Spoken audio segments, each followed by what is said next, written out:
जब समय बीत जाता है तो लौट कर कभी नहीं आता है। जो समय के साथ नहीं चलता, समय भी उसके साथ नहीं चलता है। समय बीत जाने के बाद अगर उसकी कदर कर भी लो तो वो अफसोस कहलाता है, वो कदर नहीं कहलाती है। नमस्कार, मैं Vivek Bindra, founder and CEO Bada बिजनेस.com। Peak performance and productivity. आज जो मैं 50 स्ट्रैटेजी देने वाला हूं ना, पीक परफॉर्मेंस प्रोडक्टिविटी पे। समय केवल एक ऐसी चीज है दुनिया में हर जीव के पास बराबर होती, चाहे अमीर गरीब, गोरा काला, आदमी औरत, बूढ़ा जवान, इंसान जानवर, हिंदुस्तानी पाकिस्तानी, कुशाग्र बुद्धि मंद बुद्धि, कोई भी हो यार, समय तो बराबर ही है ना। समय तो मेरे पास, आपके पास, सबके पास बराबर है। Time management automatically happens when there is a fire of focus. जब फोकस की आग लग जाती है। Time management, plan the fire of focus. आज बात करूंगा मैं 6 स्ट्रैटेजीज के अंदर, यानी कि 6 यूनिट्स में 50 स्ट्रैटेजी दूंगा। मेरी बात समझो भैया। ऑन एन एवरेज 2 घंटा हर आदमी डिस्ट्रैक्शन से बाहर निकलने में भी निकाल देता है। प्रोडक्टिविटी 40% कम हो जाती है जब आदमी मल्टीटास्क करता है। सिंसियर से सिंसियर एम्प्लॉय भी एक दिन के अंदर 5.5 घंटे से ज़्यादा काम नहीं कर सकता। और रिसर्च कहती है कि 20% एवरेज वर्क डे केवल क्रूशियल चीज़ों में जाता है। 80% समय हमारा कम वैल्यूएबल चीज़ों में बीत जाता है या नो वैल्यू चीज़ में बीतता है। वही कारण है कुछ लोग बहुत आगे निकलते हैं और कुछ ऐसे ही रह जाता है जिंदगी भर। कहाँ बैठे हो आप? हाँ, आपसे पूछ रहा हूँ, कहाँ बैठे हो? आप आउटस्टैंडिंग परफॉर्मर हो? आप अपने आसपास केवल 1% टॉप लोगों में हो सकते हो अगर इस सेमिनार को पूरा ध्यान से अटेंड कर लो। मेरा प्रॉमिस है, मैं आपको कमिट कर रहा हूँ, ये 50 स्ट्रैटेजी एक साथ तो आपको कहीं नहीं मिल सकती है। आलतू फालतू बात नहीं करूंगा। जो आप जानते थे, अर्जेंट इंपॉर्टेंट मीट्रिक दुनिया जानती है। Story of stones and pebble दुनिया जानती है। Time sheet, to do list, smart goal, specific, measurable, attainable, realistic, time bound, हर आदमी को पता है टाइम मैनेजमेंट में ये सब चीज। लेकिन मैं जो दूंगा वो आपको नहीं पता होगा। हाँ, अगर आपने इसको मैनेज नहीं किया तो procrastination, miscalculation, distraction, complication, completely disorganisation, disorientation, dissatisfaction, इससे जिंदगी भर जाती है और आदमी एक आम आदमी की तरह बीत जाता है। फर्क तो सिर्फ समय का होता है, क्योंकि मूर्ख इंसान जो काम अंत में करता है, बुद्धिमान इंसान उस काम को पहले कर लेता है। कैसे करता है वो? प्रिंसिपल्स ऑफ टाइम मैनेजमेंट पे आते हैं और बात करते हैं। 6 यूनिट्स में दूंगा। पहला गोल ओरिएंटेशन, दूसरा प्रायोरिटाइजेशन, फिर प्लानिंग प्रिपरेशन, चौथा डेलीगेशन, पांचवा मीटिंग विदाउट डिस्ट्रैक्शन और छठा ओवरकमिंग प्रोक्रास्टिनेशन। इसके अंदर आपको 50 स्ट्रैटेजी देने वाला हूं। बात पते की आज बताऊंगा, समय के महत्व को समझाऊंगा। पहला चैप्टर गोल ओरिएंटेशन। क्या होता है ये? जो लोग गोल ओरिएंटेड है ना, वो मोटिवेटेड होते हैं पर्पस के द्वारा। Someone who's goal oriented uses targets, वो टारगेट्स का इस्तेमाल करता है हर समय मोटिवेटेड रहने के लिए। ये अप्रोच आपको सक्सेस में 2 तरह से हेल्प करती है। एक, आप इंतजार नहीं करते कब शाम होएगी, कब छुट्टी होएगी, कब निकलूंगा। और दूसरा, आप कम समय में ज्यादा अचीव कर सकते हैं। सो आप टाइम वेस्टर्स को एलिमिनेट कर देते हैं, जैसे आलतू फालतू की कॉन्वर्सेशंस और इंटरनेट सर्फिंग, इन सबसे बाहर निकल पाते हैं। जो गलती करता है वो इंसान कहलाता है। एक चुटकुला मुझे किसी ने सुनाया था, जो गलती करता है वो इंसान कहलाता है और जो अपनी गलती दूसरों पर डालता है वो चेयरमैन कहलाता है। इंसान चेयरमैन मिल नहीं रहा है, लेकिन कोई बात नहीं। कई बार लोग ऐसा करते हैं, सीनियर लोग अपनी कंपनी में अपनी गलती जूनियर्स पर डाल देते हैं। ऐसा बहुत होता है। कई चुटकुले हम ऐसे सुनते भी हैं। वैसे एक बार एक आदमी जो ना हॉट एयर बलून में कहीं घूम गया, खो गया। और जब वो इधर उधर घूम रहा था तो थोड़ी हाइट उसकी कम हुई, नीचे आया। उसने नीचे घूमता हुआ एक आदमी देखा, बोला भाई साहब। बोला हाँ जी। ओ भाई साहब, जरा ये बताओ मैं हूं कहां पे? तो वो लड़के ने बोला, आप एक हॉट एयर बलून में hovering 50 feet above this field towards the 15 degree north of equator। जो उसने ऐसा समझाया तो वो आदमी ऊपर से बैठ के बोला, लग रहा है तुम आईटी में काम करते हो? बोला हाँ, आपको कैसे पता? बोला क्योंकि जो चीजें तुमने बताई वो टेक्निकली तो सारी ठीक है, लेकिन मेरे किसी काम की नहीं है। तो लड़का मुस्कुराया और ऊपर देख के बोला, भाई साहब आप जरूर मैनेजमेंट में होंगे? बोले हाँ, तुमको कैसे पता? बोला पहली चीज आपको ये तो पता नहीं कि आप हैं कहां पे, और दूसरी, कोई नीचे आपके जूनियर है, नीचे बैठा है, आप उससे एक्सपेक्ट कर रहे हैं कि वो आपकी सारी प्रॉब्लम सॉल्व कर दे। और तीसरी, आप जहां पहले थे, मेरे आने से पहले थे, अभी भी आप वहां हैं, लेकिन अब आप गलती मेरी बता रहे हैं। तो ऐसा बहुत बार होता है कि जब मैनेजमेंट के पास खुद ही डायरेक्शन नहीं होती तो जूनियर को क्या डायरेक्शन देंगे। आपको स्पेसिफिक गोल बनाने, जेनरिक गोल नहीं बनाने, डायरेक्शन रखनी है। आपको वेग गोल्स को स्पेसिफिक गोल्स में कन्वर्ट करना आना चाहिए। चलिए सीखते हैं। कुछ लोग 1 हफ्ते का काम 1 साल में करते हैं और कुछ 1 साल का काम 1 हफ्ते में करते हैं। गोल प्रॉपरली अगर सेट हो जाए तो आप आधा रास्ता वैसे ही अचीव कर लेते हैं। गोल की बहुत महत्व है। गोल को दिमाग में रखने का महत्व क्या होता है कि आप हर समय पर्पस से ड्रिवन रहते हैं। जब दिमाग में रहता है तो आप उसी तरह से उसी दिशा में आगे चलते हैं। जैसे हमें सिखाया जाता था कि घोड़ा इधर नहीं देख सकता, उधर नहीं देख सकता, क्योंकि उसकी दोनों आंखें कवर्ड रहती हैं। Setting goal is the first step of turning the invisible into visible. Bad news क्या है? The time flies, but the good news क्या है? You are the pilot. तू ड्राइव कर सकता है टाइम को अपने हिसाब से। टाइम मैनेजमेंट महाभारत से भी सीखी मैंने। 12 साल का वनवास हुआ था पांडवों को, लेकिन उन्होंने प्लानिंग, प्रिपरेशन, प्रिवेंशन पे बिता दिए 12 साल। You have to be able to get up and dust yourself and always be going forward. उन्होंने अपने हाथ पांव झाड़े, बोले कोई बात नहीं, जंगल में आए, खड़े हो जाओ, खड़े हो जाओ। पांडुपुत्र अर्जुन भीम, खड़े हो जाओ, अपने आप को अपग्रेड करो। उन्होंने 12 साल अपना स्किल अपग्रेडेशन किया, उन्होंने वनवास में नॉलेज अपग्रेडेशन किया, अपने आप को फिट रखा युद्ध के लिए। अर्जुन ने कई देवताओं की पूजा करके मैजिकल वेपन्स को एक्वायर किया, दिव्यास्त्र जिनको बोलते हैं, अपनी आर्मरी के अंदर अलायंसेस तैयार किए। पहले ही कई राजाओं से बातचीत करके आया कि जब युद्ध का समय होगा उनकी दोस्ती उनके साथ रहेगी। वॉरफेयर प्रैक्टिसेस को सीखते रहे। 12 साल फालतू नहीं बैठे कि जंगल में अब आराम करेंगे, आया फल खाया, खाना खाया, सो जाए। नहीं नहीं, मल्ल युद्ध की तैयारी करें, एंशिएंट मार्शल आर्ट्स, शास्त्र विद्या, शस्त्र विद्या सब सीखी। और कौरव को देखो, मेरी मेकिंग, आइडियल बैठे रहे, टाइम वेस्ट करते रहे, लेजीनेस, इररिस्पॉन्सिबल, कोई अपग्रेड नहीं किया अपने आप को, कंप्लीटली इग्नोरेंस में रहे, ओवर कॉन्फिडेंट रहे। आने दो, पांडवों को देख लेंगे। Success consist of travelling from failure to failure, failure to failure without loss of enthusiasm. आपका एंथुसियाज्म रहना चाहिए। चलिए 50 स्ट्रैटेजी शुरू करते हैं। पहली, पूरी अंत तक 50 देखिएगा। पहली क्या है, अगर आप गोल बिल्ड करना चाहते हैं, इनसाइट जनरेटिंग क्वेश्चंस करिए अपने आप को। इनसाइट जनरेटिंग, हाँ मैं एग्जैक्टली चाहता क्या हूं अचीव करना। जब आप अपने आप से पूछोगे तो दिमाग में आंसर आएंगे। हाँ, ये गोल मेरे लिए महत्वपूर्ण क्यों है, मैं क्यों इस गोल को अचीव करूं, क्यों अचीव करूं, क्यों क्या मिलेगा मुझे इससे, क्या मिलेगा, आउटकम और पर्पस एस्टैब्लिश होगा इससे। अपने अंदर पूछो, आंसर आएगा आपको। ये पहली शुरुआत है। मुझे किस किस की जरूरत पड़ेगी इस गोल को अचीव करने में, मुझे क्या क्या तकलीफें आएंगी इस गोल को अचीव करने में, कौन कौन होगा जो मेरी मदद कर सकता है। एथलीट भी ना सुबह 4 बजे रोज बोन चिलिंग कोल्ड ठंडी हवाओं के बीच में सुबह 4 बजे मैदान में क्यों पहुंच जाता है। कोई मजा नहीं आ रहा उसको वहां पे। हाँ, उसको वहां पे क्या मिल रहा है मैदान के अंदर, कोई पार्टी नहीं हो रही, सुबह 4 बजे जंग खड़ा हो जाता है मैदान में जाके, क्योंकि उसको क्लियरली दिख रहा है कि वो पोडियम पे खड़े होकर के गोल्ड मेडल पहनेगा और उसके देश का राष्ट्रगान चल रहा होगा। गोल ना इजी नहीं होने चाहिए, वो होने चाहिए जो आपको फोर्स करे, तंग करे। क्रिएटिव विजुअलाइजेशन की बात कर रहा हूं मैं इस समय, तो पकड़ के रखना इस मुद्दे को कि अपने आप से ऐसे सवाल पूछो कि 1 साल, 3 साल, 5 साल, 10 साल में आप कहां पहुंचने वाले हो। हाँ, मैं क्या अचीव करूंगा जब तक मैं रिटायर हो जाऊंगा, मेरी सैलरी उस समय कितनी होनी चाहिए, मैं एंटरप्रेन्योर होऊंगा कि एम्प्लॉय होऊंगा, मैं प्रोफेशनल ऑर्गेनाइजेशन किस प्रकार की चाहता हूं अपने जीवन में, मुझे क्या एजुकेशन की जरूरत है आने वाले समय में, मैं अपने आप को कैसे डेवलप करूंगा, कौन सी इंडस्ट्री में मैं जाऊंगा, मेरे लिए आइडियल जॉब कैसी होगी, मैं क्या प्रैक्टिस करूंगा, किस प्रकार की डाइट लूंगा जो मेरे को ताकत बना के देगी, मुझे किस तरीके का मकान खरीदना है अपने लिए, मैं किस प्रकार की नई हॉबी जनरेट करूंगा। पहले आप विजुअलाइज करते हो, तब आप मटेरियलाइज करते हो। Losers visualise the penalties of failure, but winners visualize the reward of success. उनको reward of success दिखाई पड़ता है, उनका गोल, उनका पर्पस एस्टैब्लिश होता है। As we visualize the future achievements, we should be able to write them down, क्योंकि success क्या है, ये एक प्रोग्रेसिव रियलाइजेशन है। और आप जब विजुअलाइज करते हो, इनसाइट जनरेटिंग प्रश्न पूछते हो, तो अंदर से पर्पस एस्टैब्लिश होता है। If you can imagine it, if you can visualise it, you can create it. हाँ, आप ये 15 मिनट के लिए विजुअलाइजेशन अगर आप रोज करते हो, तो आपके बचे हुए 16 घंटे बहुत भयंकर प्रोडक्टिव हो जाते हैं। आप विजुअलाइज करिए अपनी सक्सेस को, तब एक्शन लीजिए। It all depends what you visualise. Learn to think like a winner, think positive and visualise your strength. आंख बंद करो रोज 5 मिनट, रोज का 5 मिनट आंख बंद करके अपनी विजुअलाइजेशन करना, मैं कहां पहुंचना चाहता हूं, क्या करना चाहता हूं। आपको तूफान बना देगा पूरे दिन में। आपके जो 9 घंटे वर्किंग आवर है, तूफान हो जाएंगे। Where are people who don't have goals, that's my question to all of you. वो कहां हैं लोग जिनके कोई गोल नहीं होते। ये मेरा प्रश्न है आपसे। जो बिना गोल के लोग होते हैं ना, ये वो 97% लोग होते हैं जो 3% लोगों के यहाँ जाके नौकरी करते हैं, क्योंकि उनके पास कोई गोल ही नहीं है। It always seems impossible until it is done. Start visualising, simple. दूसरी स्ट्रैटेजी, जिस्ट टेक्निक। आगे चल के कोई कंपनी चलाओगे, कुछ भी करोगे, स्टार्टअप रन कर रहे हो, बिजनेस रन कर रहे हो, कम्युनिटी चला रहे हो, परिवार को चला रहे हो, जिस्ट टेक्निक। हाँ, गोल, इनिशिएटिव, स्कोरबोर्ड और transformational transformational initiative. Gist technique क्या होता है, अगर आप टीम के साथ भी काम कर रहे हो, उनको क्लियर गोल बता दो कि उन्हें करना क्या। हर आदमी को क्लियरली उसका KPI, की परफॉर्मेंस इंडिकेटर पता होना चाहिए।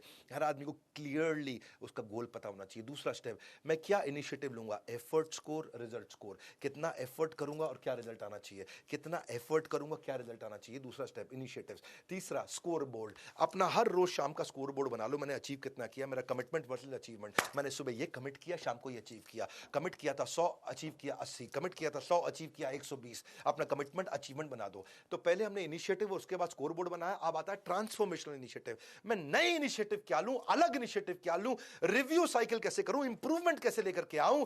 जिस जो है ना, हर कंपनी इंटेलिजेंटली अगर weekly, monthly, quarterly, annually implement कर दे तो सारे एम्प्लॉय और सारी ऑर्गेनाइजेशन हाई स्पीड पे भागेगी। टॉप मैनेजमेंट बिना जिस्ट के, यानी कि गोल पता होना चाहिए, क्लियरली जाना कहां है, इनिशिएटिव क्या करके पहुंचेंगे, स्कोर बोर्ड पहुंच रहे हैं कि नहीं पहुंच रहे हैं, ट्रांसफॉर्मेशन इनिशिएटिव मतलब इंप्रूवमेंट क्या ला रहे हैं। 4 ही बातें बताई मैंने आपको।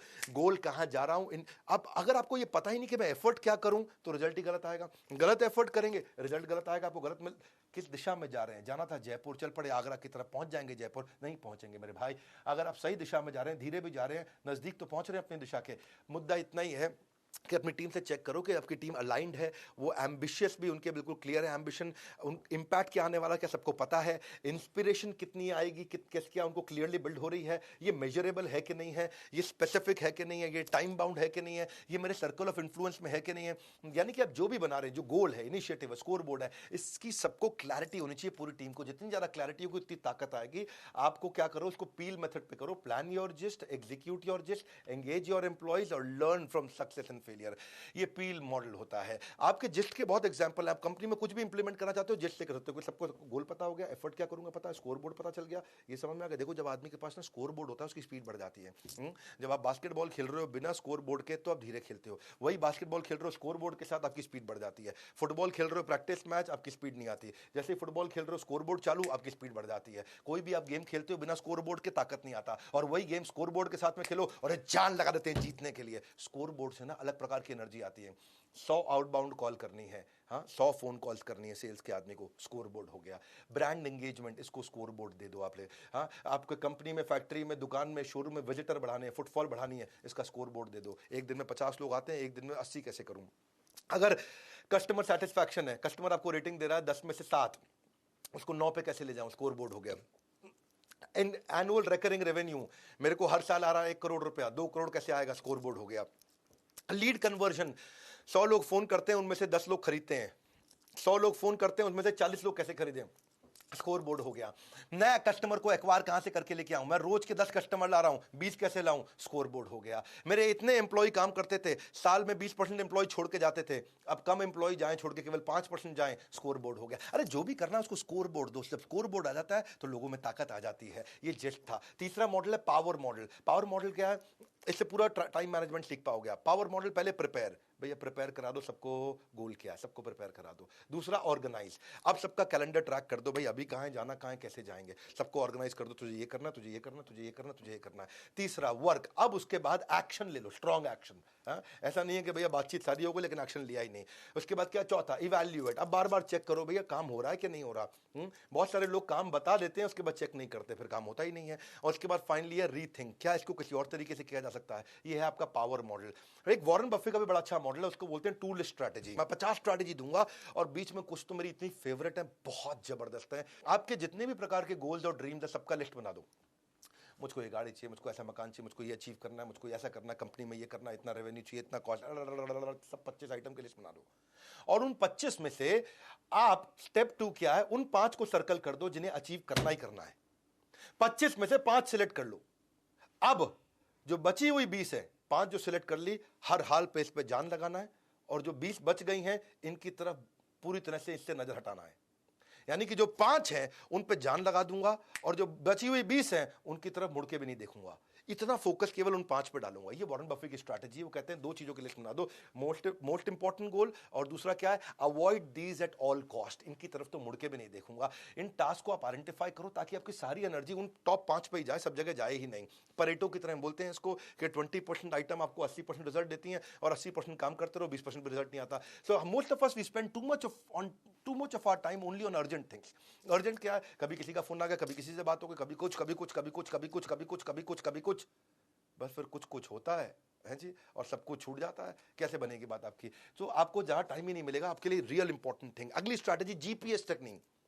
जीपीएस वैसे आपके मोबाइल में भी चलता है, ये जीपीएस भी उसी जीपीएस की तरह काम करता है। जी ये गोल, एक गोल, जीपीएस 123, सुनो मेरी बात, सॉरी जीपीएस 135, सुनो मेरी बात, एक गोल, उस एक गोल को अचीव करने के लिए आपके हर डिपार्टमेंट में एक सबसे बड़ा गोल होना चाहिए। एक गोल, उस गोल को अचीव करने के लिए क्या होंगी 3 प्रायोरिटी, और हर प्रायोरिटी की क्या होंगी 5 स्ट्रैटेजी। सिंपल 1 2 3। हाँ, एक गोल, उस एक गोल की क्या 3 प्रायोरिटी हैं, ऐसा करूंगा 3 काम करूंगा, ये 3 प्रायोरिटी है इस गोल में, और हर प्रायोरिटी की 5 स्ट्रैटेजी, बस इतना ही है। हाँ, देखो मेरी बात भाई, स्केड्यूल इंपॉर्टेंट नहीं है, प्रायोरिटी इंपॉर्टेंट है। कहते हैं ना, वो प्रश्न होता है स्केड्यूलिंग द प्रायोरिटी या prioritising the schedule. You don't prioritise the schedule, you schedule the priority. आप प्रायोरिटी को स्केड्यूल कर दो, प्रायोरिटी पे फोकस करो। हाँ, आपसे प्रश्न पूछता हूं मैं, क्या करें, सही कार्य कर रहे हैं या कार्य को सही ढंग से करें?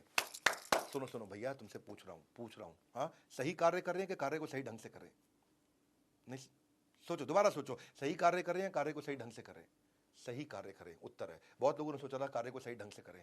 देखो, गलत कार्य को सही ढंग से करने का क्या फायदा होगा? हाँ, जिस गाड़ी का बम्पर आगे फिट करना था उसको पीछे फिट कर रहे हो, लेकिन सही ढंग से कर रहे हो। जी, सही ढंग से कर रहे हो, अरे गलत जगह फिट कर दिया। सही ढंग से करने से फायदा नहीं है, पहले सही कार्य करना है। हाँ, what is more important, doing the right things और doing things rightly? Doing things rightly नहीं, पहले है डूइंग द राइट थिंग्स। सही कार्य को पकड़ो। तो गोल, उसके बाद प्रायोरिटी और फिर स्ट्रैटेजी, ये 3 स्टेप्स होते हैं, तभी आपकी बात बनती है। अपने पास चार्ट बना लो ना, कोई भी गोल लिखो, उस गोल में मेरी 3 प्रायोरिटी क्या है, पहली प्रायोरिटी, दूसरी प्रायोरिटी, तीसरी प्रायोरिटी, और हर प्रायोरिटी के नीचे स्टेप्स लिख दो। स्ट्रैटेजी मतलब स्टेप्स, करूंगा कैसे, हाँ कैसे जाऊंगा। तो अगला चलते हैं prioritisation, Chhathi strategy, equality is a wrong concept. Chhathi strategy क्या है? Equality is a wrong concept. ना तो हम सब बराबर है, ना सारे काम बराबर है। हाँ, fairness is the right concept. Fairness, आपको फेयर रहना है, सब इंसानों के प्रति भी, चौकीदार है या राजा है, सबके प्रति ईमानदार रहो, लेकिन बराबर नहीं है। राजा का ओहदा अलग होता है, चौकीदार का अलग होता है। आपको दोनों के प्रति ईमानदार रहना, दोनों का बराबर सम्मान करना है, लेकिन सबका ओहदा अलग है। इसी प्रकार सारे के सारे काम एक बराबर रिजल्ट नहीं देते हैं।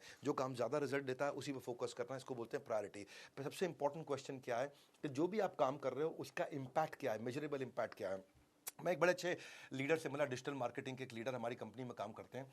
वो मुझसे बोलते हैं हमेशा कि सर, मैं एक दिन में जो मेरी रोज की तनख्वाह है ना, मैं उससे कितना ज़्यादा आपको कमा के दूं कंपनी में, वो मैं मेजर करता रहता हूं। मुझे बड़ी अच्छी लगी उनकी बात कि वो इंटेलिजेंटली सोचते हैं हमेशा इस तरह से। हर बुद्धिमान आदमी ये सोचता है कि मेरे इस कार्य का रेवेन्यू में इम्पैक्ट क्या है, कॉस्ट में इम्पैक्ट क्या है, कस्टमर सेटिस्फैक्शन में इम्पैक्ट क्या है, जो भी आप कर रहे हैं उसका इम्पैक्ट क्या है। People who can focus, they can get things done. मैं डॉक्टर वेलू मनी से मिला था, थायरो केयर के चेयरमैन। बोले बड़ी सिंपल सी बात है भैया, जो सफल लोग हैं उनके पास फोकस है और बाकी सब खाली लोग हैं और कुछ नहीं है। उनके लिए वो हायरिंग में सबसे इंपॉर्टेंट चीज अपने आप अपनी कंपनी में नौकरी देते वक्त देखते हैं कि आदमी फोकस कितना है। डॉक्टर वेलू मनी की बात मेरे दिमाग में पूरी तरह घुस गई। वो हर इंटरव्यू में एक ही चीज ढूंढते हैं कि आदमी में फोकस कितना है, ये फोकस्ड है या डिस्ट्रैक्टेड है। काउंटलेस किताबें लिखी जा चुकी हैं इसके ऊपर, लेकिन मेरा एक्सपीरियंस क्या है, मैं विवेक बिंद्रा कहना चाहता हूं, बहुत कम लोग हैं जो हाई प्रायोरिटी चीजों पर ही फोकस कर पाते हैं, बाकी सब कुछ सारे के सारे काम करते हैं। Busyness will give you a false feeling of accomplishment. हर समय बिजी, हर समय क्यों बिजी है भाई, हर समय इंपैक्ट क्या है तुम्हारे काम का? मिलते मुझे ऐसे बहुत सारे लोग मिलते हैं, आप उनसे पूछो, आउटकम पूछो, बोला सर मैं इतना बिजी हूं, इतना काम कर रहा हूं, सुबह से रात तक काम। इम्पैक्ट बताओ भैया, impact, outcome. You don't get paid for the time you spend, you get paid for the value you create. क्या वैल्यू क्रिएट किया, that's the question. Business, business नहीं चाहिए, बिजनेस चाहिए। बिजी, बिजी है, हर समय काम कर रहा है, हर समय काम कर रहा है। हाँ, आपको एक्टिविटी नहीं, प्रोडक्टिविटी चाहिए। कम ऑन, क्या चाहिए? प्रोडक्टिविटी। प्रोडक्टिव होना चाहिए। Key is not to prioritise what's on your schedule, but to schedule your priority. That's the main point. Deciding what not to do is as important as deciding what to do. मेरे पास इतने सारे business idea आते हैं, मैं बड़ा business को run कर रहा हूं, मुझे मालूम है बड़ा बिजनेस बहुत तेज ग्रो कर रहा है। इतने सारे बिजनेस आइडिया मैं किसी को भी नहीं एक्सेप्ट कर रहा हूं, मैं किसी बिजनेस में नहीं घुस रहा, और क्या मेरे को समझ में नहीं आता? क्योंकि deciding what to do is also as equally important as deciding what not to do. मेरे को क्या नहीं करना है। बहुत सारे आइडिया मैं रिजेक्ट कर देता हूं, क्योंकि मेरे को एक ही जगह फोकस रखना है। When you know what's most important to you, making decision become simple. मेरा डिसीजन सिंपल है बहुत। Don't lose the sight of your priorities. आपको मैसेज दे रहा हूं, आप बार बार साथ साथ सोचते रहना, साथ साथ अपनी जिंदगी के बारे में, अपने धंधे के बारे में, अपने परिवार के बारे में, अपनी ग्रोथ के बारे में सुनना। मेरे भाई, ध्यान से सुनना इस वेबिनार को। आप नजर मत हटाना अपनी सबसे बड़ी प्रायोरिटी से। क्या प्रायोरिटी है आपकी? Someone may bring an issue to you seeking help in your office और in your family. Sorry, Hindi में बोलता हूँ। कोई ना कोई आपके आसपास कोई ना कोई प्रॉब्लम लेके आएगा, उसके लिए प्रायोरिटी है, आपके लिए है कि नहीं है? ये मत सोचो अरे नहीं मुझको विनम्र होना चाहिए, सबकी सेवा। सबकी सेवा नहीं करते मेरे भाई, सबका सम्मान करते हैं, सबका सम्मान करते हैं। क्योंकि आप जब सबकी सेवा करने में जाओगे तो फिर आप इतना डिस्ट्रैक्ट हो जाओगे कि आप उतना बड़ा वैल्यू क्रिएट नहीं कर पाओगे जिससे आप और ज्यादा लोगों की सेवा कर सकते थे। मेरे भाई, अगर आप अपना बिजनेस बिल्ड कर लोगे ना, ये बहुत लोगों की सेवा है। अगर आपने अपने बिजनेस को बहुत बड़ा कर लिया, ये कितने लोगों के लिए तनख्वाह, कितने लोगों के लिए रेवेन्यू जनरेट करेगा, सरकार के लिए टैक्स जनरेट करेगा, देश की इकोनॉमी में आप बहुत बड़ी ग्रोथ ला पाएंगे। इसीलिए एक छोटी सेवा करने से ज़्यादा अच्छा एक बड़ी सेवा पर ज़्यादा फोकस करें आप।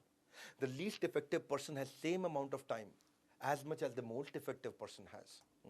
अंबानी के पास भी उतना टाइम है, डालमिया, सिंघानिया, बर्मन, जिंदल, टाटा, बिरला, अंबानी, अडानी, गोदरेज, नंदा, इतने बड़े परिवार अरबपति हैं, सबके पास उतना ही टाइम है जितना मेरे पास है, उतना आपके पास है। पर कोई ग्रो करता है, some will grow and others will go, some will distinct, others will extinct.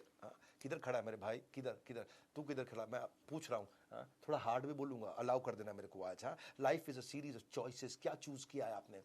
जो आप कर रहे हो ना, वो आपकी चॉइस है, जिससे आपने बहुत सारी चीजें अपने छोड़ी हैं आज। Saying no to a lot of activities is more important than saying yes to some of them. आप अपनी मुद्दा ये है कि क्या आप begin with the end in mind first. मैं कहां पहुंचना चाहता हूं, उस पर्पस को एस्टैब्लिश करो। अब मैं अगली स्ट्रैटेजी दे रहा हूं, 4D स्ट्रैटेजी। 4D स्ट्रैटेजी क्या होती है? ये ABC स्ट्रैटेजी से मिलती जुलती है। इसमें दो तरह की चीजें हैं। 4D मतलब do now, defer, delete, delegate. 4 प्रकार के काम होते हैं। सुनो सुनो, कोई भी काम आया आपके पास, सुनो, कोई भी काम आया आपके पास, वो 4 में से किसी एक बकेट में जाएगा। अगर वो बहुत बढ़िया काम है, हाई क्वालिटी का काम है, आपको रिजल्ट देगा, डू नाउ, अभी कर लो। अगर वो हल्का काम है, डेफर, बाद में करेंगे। बहुत बेकार काम है, किसी काम का काम नहीं, डिलीट, फटाफट डिलीट कर दो। कोई और उसको कर सकता है तो डेलीगेट, किसी और से करा लो। 4 तरह का ट्रीटमेंट दे दो। तब आप देखोगे कि 4 में से आपको खाली एक ही करना है, डू नाउ। तो यानी कि अगर आपके पास में 10 तरह के काम आ रहे हैं या 20 तरह के काम आ रहे हैं, तो आपको कितने करने हैं? 20 में से 4 ही करने हैं। आपको खाली डू नाउ वाले करने हैं। तो अपने आप इफेक्टिव हो जाओगे, क्योंकि आप लिमिटेड कामों से ही बड़ी ग्रोथ आती है मेरे भाई, सारे कामों से बड़ी ग्रोथ नहीं आती। पकड़ लो इस बात को। इसको बोलते हैं ABC स्ट्रैटेजी। ए क्या होता है? Most important. बी क्या होता है? डेफर और डेलीगेट। सी क्या होता है? डिले और डिलीट। बस ऐसे समझ लो। अपने काम को पकड़ो और देखो कि मैं क्या काम करूंगा जिससे कंपनी में मेरे बॉस को या मेरे कस्टमर को या मेरे आसपास या मेरे परिवार में सबसे बड़ी ग्रोथ और सबसे बड़ा इंपैक्ट आएगा। इसीलिए सारे काम नहीं करते। इसको एक और बोलते हैं 8वीं strategy, Moscow method. Moscow method क्या होता है? Must do, Moscow, must do, should do, could do, want to do, won't do. ये 5 तरह की ट्रीटमेंट है मेरे भाई।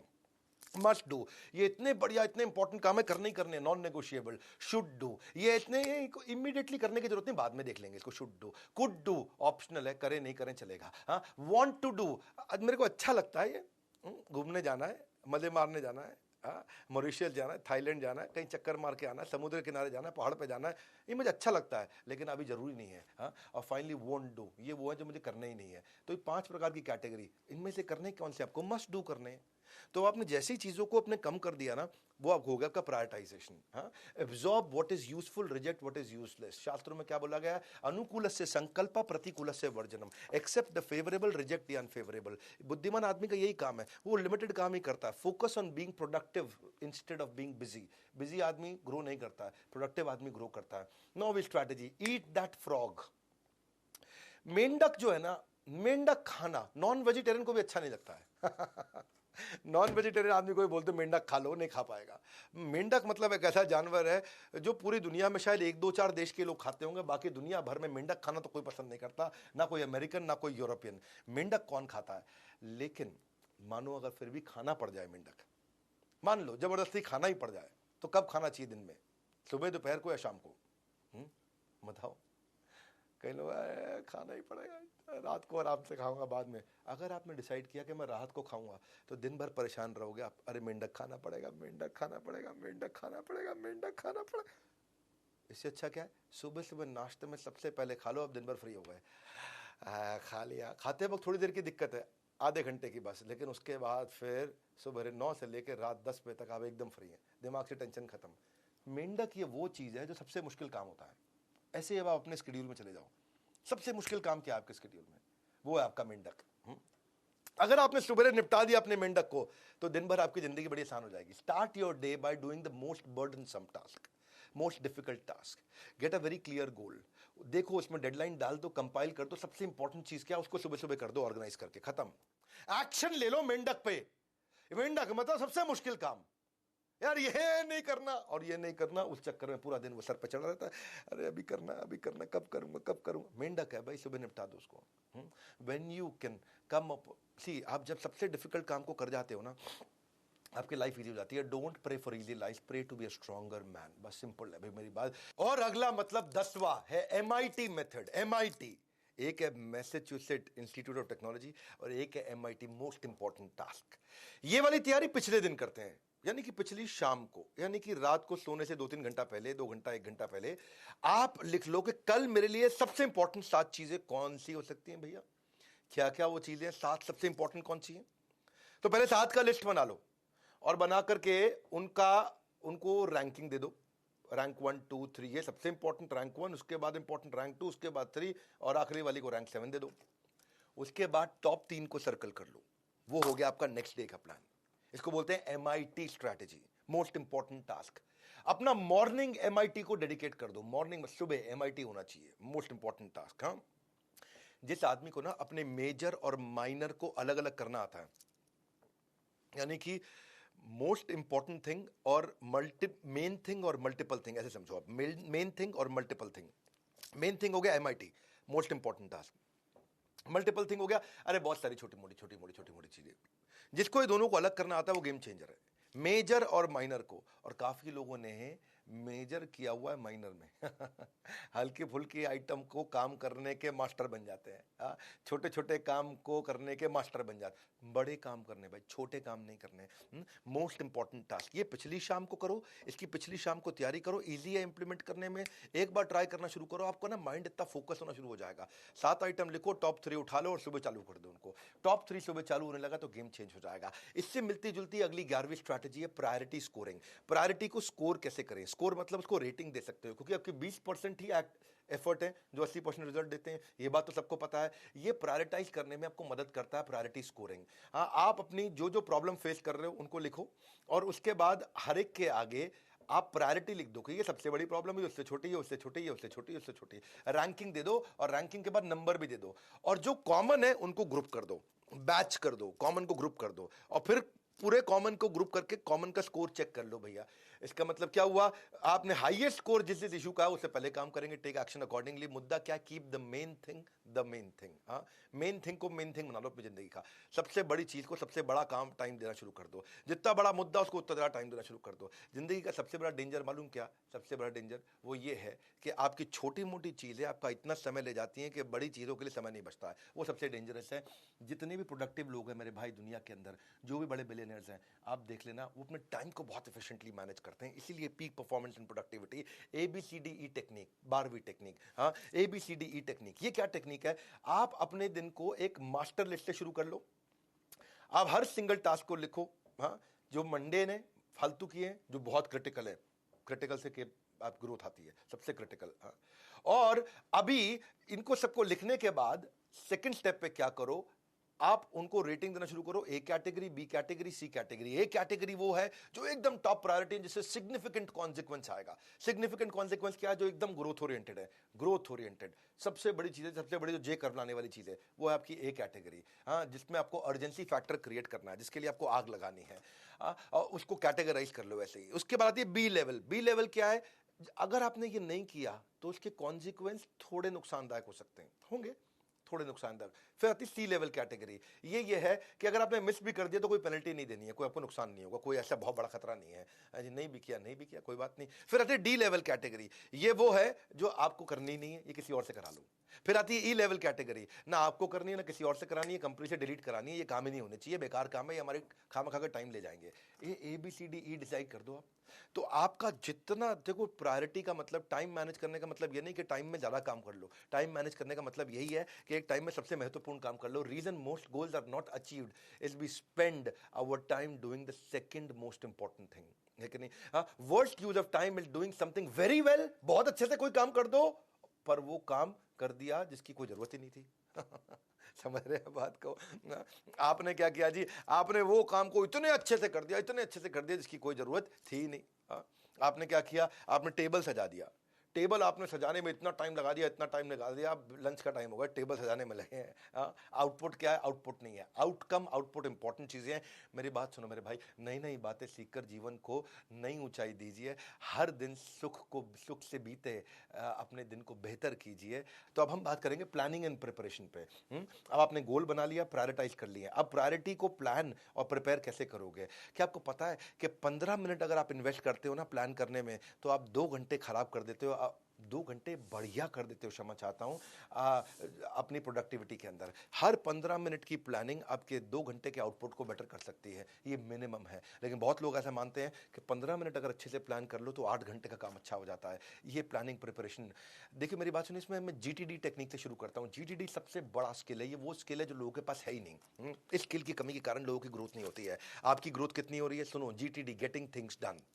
मेरी बात सुनो, गेटिंग थिंग्स डन, काम खत्म करा दो, कंप्लीट करा दो। हाँ, इनिशिएटिव नहीं, फिनिशिएटिव। हाँ, गेटिंग थिंग्स डन। इसमें 5 पी होते हैं। जब भी कोई बिजनेस में प्रॉब्लम आए, जब भी कोई किसी भी तरीके का ऑर्गेनाइजेशन में, स्टार्टअप में, कहीं पे भी कोई भी प्रॉब्लम आए, 5 पी बना लो। उस पहले लिखो प्रॉब्लम क्या है, उसके बाद लिखो इस प्रॉब्लम को सॉल्व करने के लिए हमें क्या करना होगा, उसको दे दो प्रोजेक्ट। वो हो गया प्रोजेक्ट। दूसरा पी कि मैं ये प्रोजेक्ट बनाऊंगा। हाँ, जैसे हमने एक प्रोजेक्ट बनाया कि हम आईबीसी को यूट्यूबर कैसे बना जाए, उसको सिखाना चाहते हैं। उनके पास लीड नहीं आ रही, तो उनको प्रॉब्लम, उसका बना दिया प्रोजेक्ट। हाँ, अब उस प्रोजेक्ट को कैसे अचीव करना है, उसके स्टेप्स क्या, वो हो गया प्रोसेस। इसके लीडर कौन होंगे, इस काम को कौन कराएगा, वो हो गए पीपल। और इसको इंप्रूव कैसे किया जाए, उसको बोलते हैं परफॉर्मेंस। ये हो गया 5 पी। हमने अपनी बिजनेस में, अपनी कंपनी के अंदर, बड़ा बिजनेस में 5 पी से ही सारे डिपार्टमेंट इंप्रूव किए हैं। बहुत सारी चीजें इंप्रूव करी। हमारा कस्टमर सर्विस इंडेक्स मैं पब्लिक में बता देता हूं आज। जैसे ही मैंने शुरू किया, पहले महीने में 23 आउट ऑफ 100 था। हमने क्या किया? Problem, project, process, people, performance बना दिया। एक प्रॉब्लम आई, कस्टमर हमसे अपसेट हो रहा है, एक प्रोजेक्ट बना दो, कस्टमर सर्विस डिपार्टमेंट में 50 लोग हायर करो, टेक्नोलॉजी बिल्ड करो। टेक्नोलॉजी है प्रोसेस हमारा सारा। इसको कौन हेड करेगा? कस्टमर सर्विस का कोई एक्सपर्ट आदमी। तो हमारी जो कस्टमर सर्विस हेड है, वो एयरटेल में नेशनल कस्टमर सर्विस हेड थी, हम उनको हायर करके लेके आए, वो हो गया पीपल। और अब परफॉर्मेंस इंप्रूव करते करते वो 23 से 43 हुआ, 83 हो गया, और 43 से जब 83 हुआ, बहुत अचीवमेंट लगा। लेकिन आज हम 97 आउट ऑफ 100 पे चल रहे हैं। इतना अमेजिंग स्कोर किया, क्यों? क्योंकि हमने प्रॉब्लम आइडेंटिफाई करके एक प्रोजेक्ट बना दिया, उस प्रोजेक्ट को हमने प्रोसेस दे दिया, ये स्टेप में करेंगे, उस पर हमने पीपल असाइन कर दिया, तुम लीडर हो भैया, तुम्हारे को करना है, और फिर उनके साथ इंप्रूवमेंट साइकिल परफॉर्मेंस कर दिया। 5 सिंपल स्टेप हैं, ये 5 स्टेप को नोट कर देना, अपने पास अच्छे से लिख लेना। प्रॉब्लम्स के बाद प्रोजेक्ट, फिर बनाओगे प्रोसेस, फिर लेके आओगे पीपल जो उसको हेड करने वाला है इस डिपार्टमेंट को, उसके बाद उनकी परफॉर्मेंस यानी कि इंप्रूवमेंट साइकिल। कोई भी डिपार्टमेंट हो। जैसे मैं पहले जब इस समस्या आई तो मैं जूम पे कॉल किया करता था। समस्या कौन सी है? अपना कोविड की। तो जूम पे कॉल करते थे, गूगल पे करते थे, सेमिनार्स डिजिटल करते थे, बड़ी दिक्कत आती थी, बार बार खराब हो जाता था, बार बार लिंक डिस्कनेक्ट हो गया, कभी वीडियो नहीं चल रहा है, कभी कुछ, बहुत तरह की समस्या आती थी। हमें समझ में आया कि भाई ये प्रॉब्लम है, अब इसको प्रोजेक्ट बना दो। आपके पास ब्रॉडकास्टिंग होनी चाहिए, उसके लिए प्रोसेस बना दिया, स्टेप, ये 7 स्टेप हो गए। उसके लिए पीपल, हमने एक बढ़िया ब्रॉडकास्टर हायर किया एक न्यूज़ चैनल का, और उसके बाद फिर परफॉर्मेंस, उससे इंप्रूव किया। आज हम सारे डिजिटल प्रोग्राम्स को अच्छे से कर पाते हैं। मैंने छोटा सा एग्जाम्पल दिया, बहुत सारे एग्जाम्पल ले सकते हैं। Real world doesn't reward perfectionist, it rewards people who get things done. इज्जत उसी की होती है भाई जो काम करके दिखाता है, बातें करने वाले की इज्जत नहीं होती है। आपको एक बार की बात थी, एक कहानी सुनाता हूं आपको। एक गांव था बहुत बड़ा। अब बेसिकली वो एक गांव नहीं था, वो 10 गांवों का क्लस्टर था, बहुत बड़ा। एक समझो बड़ा बड़ा एक जिला जैसा गांव हो गया, बहुत बड़ा।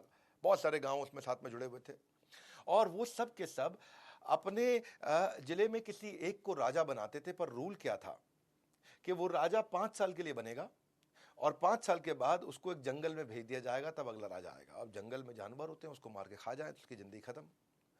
तो हर 5-5 साल के बाद राजा बदलता था। एक बुद्धिमान आदमी को ढूंढते थे, उसको राजा बनाते थे, 5 साल के बाद उसको जंगल में छोड़ते थे, जंगल में उसको जानवर खा लेते थे, वो मर जाता था। तो शौक शौक में आदमी राजा तो बन जाता था, लेकिन 5 साल के बाद उसकी जिंदगी खत्म हो जाती थी। फिर अब एक राजा को जंगल छोड़ के आए, सब बहुत दुखी थे, परेशान थे कि बेचारे राजा को अब मार देंगे, जानवर खत्म हो जाएगा। लेकिन और अगला राजा किसको बनाए, अगला राजा किसको बनाए, अगला राजा किसको बनाए? तो एक बुद्धिमान आदमी मिला, उसको बोले भैया तुम राजा बन जाओ। तो उसकी पत्नी ने मना किया, नहीं नहीं राजा मत बनो, ऐसे ही ठीक है, 5 साल बाद मारे जाओगे। तो उसने कहा कि नहीं मैं राजा बनूंगा, ठीक है।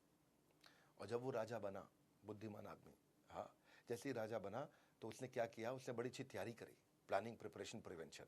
हाँ, उसने पहले साल में पूरा राजपाट संभालते हुए वो जो जंगल था ना, जंगल में उसने सड़क बना दी, दूसरे साल के अंदर उसने एक फेंसिंग क्रिएट करके बड़ा चिड़ियाघर बना दिया, जानवर एक तरफ हो गए।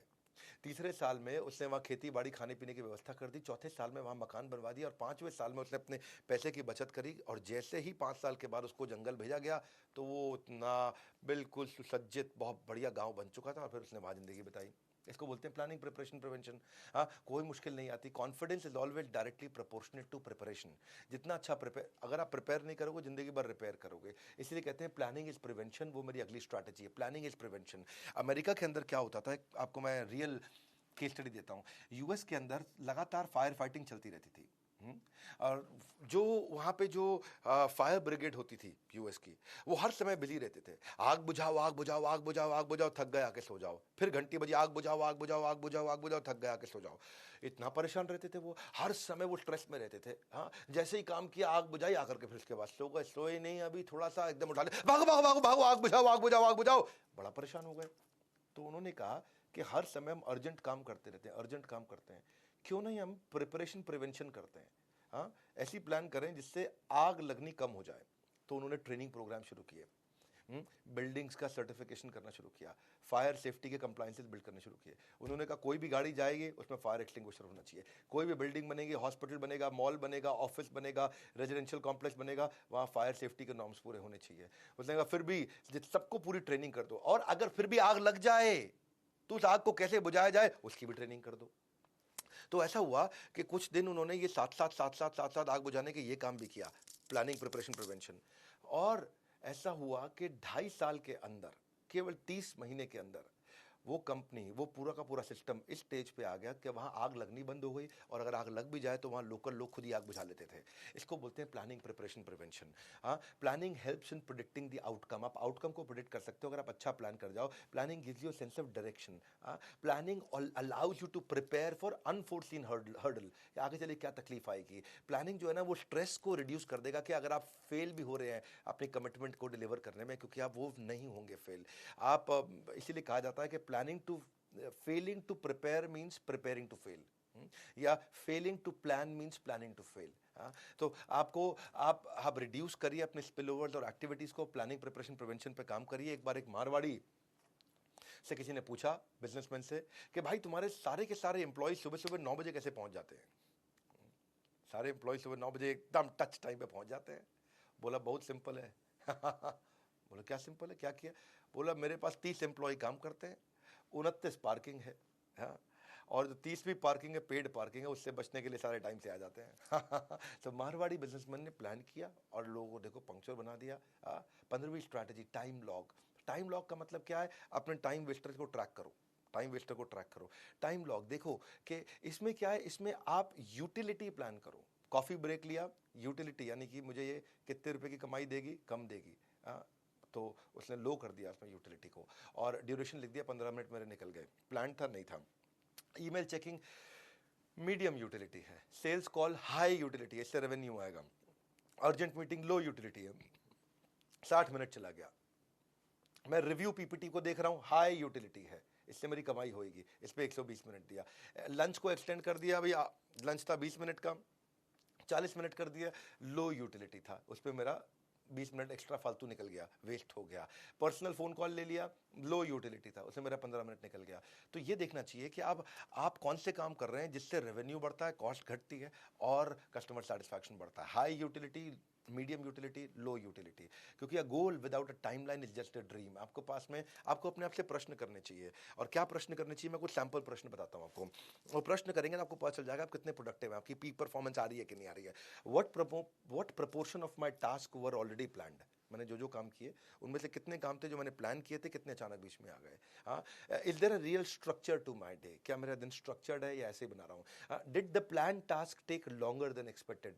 अगर कोई काम था आपने 1 घंटा सोचा और 2 घंटे में हुआ, इसका मतलब कि प्लानिंग कमजोर थी। Why did I spend so long on low utility task? मैं उस पर ज्यादा समय क्यों लगा रहा हूँ जिससे मेरी कमाई नहीं होती है? कितनी इंटरप्शंस आई मुझे आज दिन भर में?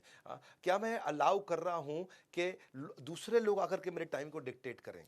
या फिर कौन से दिन का हिस्सा मेरा सबसे ज्यादा प्रोडक्टिव था, या फिर क्या मैं रियली प्रोडक्टिव था या केवल बिजी था। ऐसे जब अपने आप से प्रश्न करते हो ना, it is not enough to be busy, क्योंकि बिजी तो चीटियां भी होती हैं। The question is what are you busy about, आप किस चीज में बिजी हो।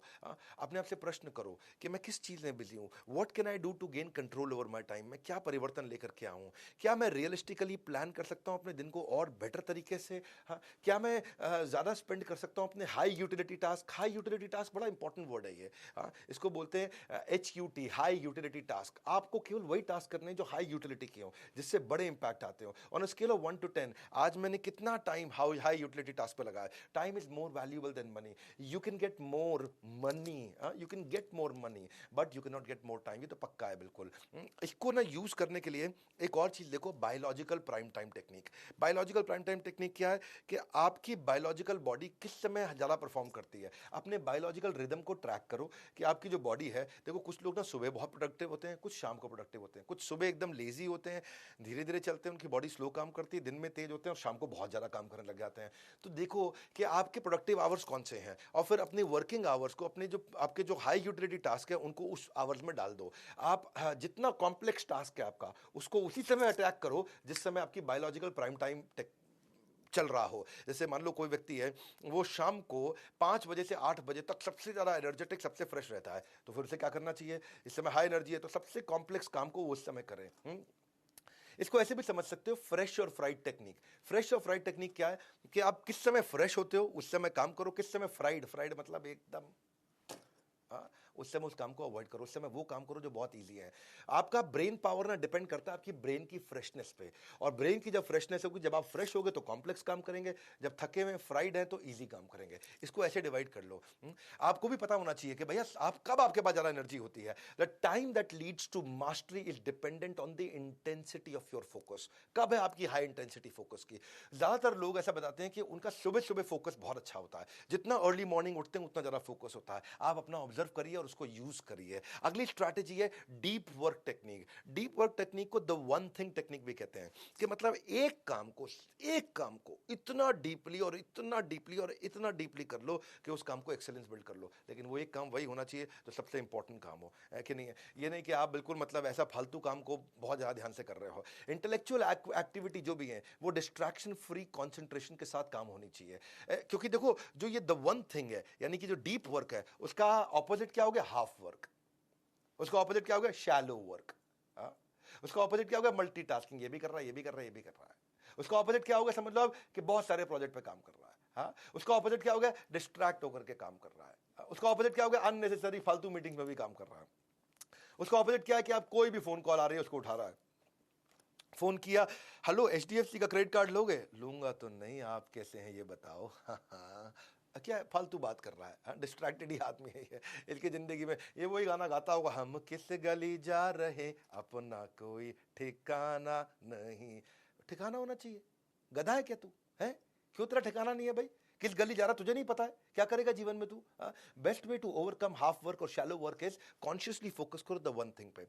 वो क्या है वन थिंग, ये किताब भी है द वन थिंग, बहुत अच्छी किताब है गैरी केलर की, इसको जरूर खरीदिएगा, इसको जरूर पढ़िएगा। द वन थिंग, एक चीज जिसको इतना अच्छे से करूं जिससे सबसे बड़ी ग्रोथ आती हो, केवल उस पर काम करूंगा, बाकी चीजों को एलिमिनेट कर दें। डिस्ट्रैक्शन आपकी एनर्जी को वेस्ट करेगा, कॉन्सेंट्रेशन उसको रिस्टोर करेगा। यदि आप एक समय में 2 कार्य कर रहे हैं, इसका अर्थ क्या है कि आप दोनों ही कार्य नहीं कर रहे हैं।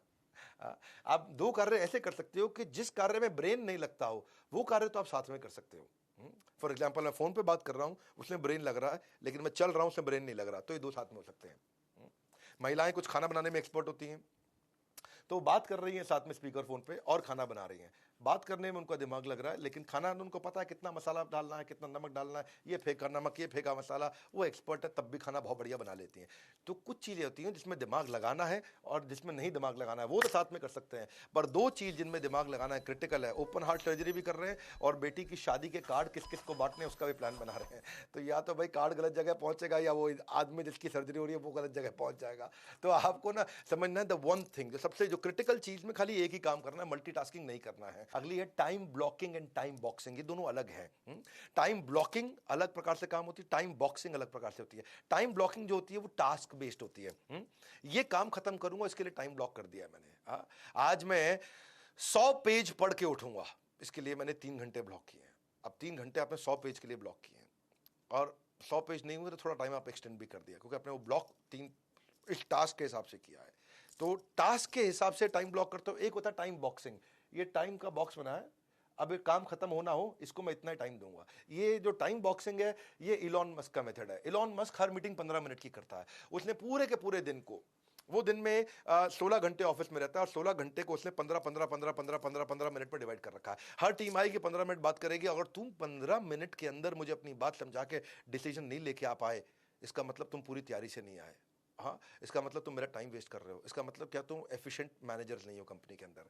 तो सबको समझा रखा है। एक सब्जेक्ट को आप ऑपरेशंस की करा लो, एचआर की करा लो, फाइनेंस की करा लो, टेक्नोलॉजी की करा लो, लीडरशिप की करा लो, सेल्स की करा लो, मार्केटिंग, जो भी डिपार्टमेंट आएगा 15 मिनट बात करूंगा, उसके ऊपर नहीं करूंगा। वो होगा टाइम बॉक्सिंग। इसके लिए 15 मिनट है, नहीं हुआ अगले दिन कर लूंगा। हाँ, लेकिन आज नहीं करूंगा, 15 मिनट का टाइम बॉक्स किया हुआ है। टाइम ब्लॉकिंग क्या है? ये आप टास्क के हिसाब से करते हो। इस टास्क को कितना समय लगेगा, ये 15 मिनट नहीं, आधा घंटा भी हो सकता है, 1 घंटा भी हो सकता है, 2 घंटा भी हो सकता है। और फिर होता है टाइम बैचिंग। एक जैसे काम को एक साथ करके ले आओ। बैच का मतलब क्या है? जो भी, ताकि ना आपका ट्रांजिशन टाइम कम हो जाए, चेंज करने का, मिनिमाइज डिस्ट्रैक्शन हो जाए। इसका मतलब क्या? सिमिलर टास्क को एक साथ जोड़ दो। सिमिलर टास्क को एक साथ जोड़ दो। जैसे मार्केटिंग और सेल्स को एक साथ जोड़ दिया आपने, एचआर और एडमिन को आपने एक साथ जोड़ दिया, सिमिलर होते हैं। फाइनेंस और अकाउंट्स को आपने एक साथ जोड़ दिया, सिमिलर होते हैं। जो भी चीज सिमिलर नेचर की होती है उनको एक साथ कर दो, ताकि फाइनेंस के बाद जब अकाउंट्स की मीटिंग में जाऊं तो बीच में जो 10 मिनट खराब होते हैं वो खराब नहीं हुए। वो 10 मिनट बचाने के लिए मैं दोनों को एक साथ कर दूं, उसको बोलते हैं टाइम बैचिंग।